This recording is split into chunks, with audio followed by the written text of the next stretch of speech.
দোকানৰ পৰা ডিল মেচিন নিছে 3টা, হেণ্ড কাটা মেচিন নিছে 1টা, আৰু গালামালৰ বস্তু আছিল, আৰু ফেন নিছে 2টা, আৰু বহুত বস্তু লৈ গৈছে। গালামালৰ দোকানৰ পৰা বহুত বস্তু লৈ গৈছে।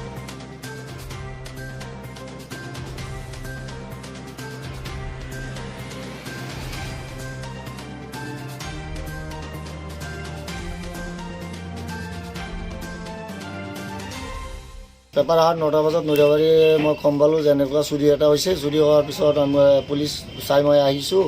আৰু পিছত দুৰামন্দিৰ নামৰ নজৰুল নামৰ মুন্সী এজনৰ দোকানৰ পিছফালে তালা ভাঙি 10-20 হাজাৰ টকাৰ মাল চুৰি কৰি নিছে। ইয়াৰ বাবে আৰক্ষীক জনোৱা হ'ল, আৰু 2টা দোকানত বোলে চুৰি হৈছে। এই বস্তুটো তদন্ত কৰি পুলিচ প্ৰশাসনে উদ্ধাৰ কৰিব লাগে, আৰু চুৰ কোনে কৰিছে, কি কোনে জানে, ইয়াৰ আগে পিছে কোন জড়িত আছে, তেওঁলোকক ইমিডিয়েটলি নৈৰাবাৰী আৰক্ষী ভাৰপ্ৰাপ্ত বিষয়া আপোনাক অনুৰোধ জনালোঁ। আপুনি বহুত সফলতা নৈৰাবাৰী দেখুৱাইছে। এই কামটোত, ৰমজান মাহৰ কামটোত আপুনি এই বস্তুটো তদন্ত কৰিবলৈ আপোনাক অনুৰোধ জনালোঁ।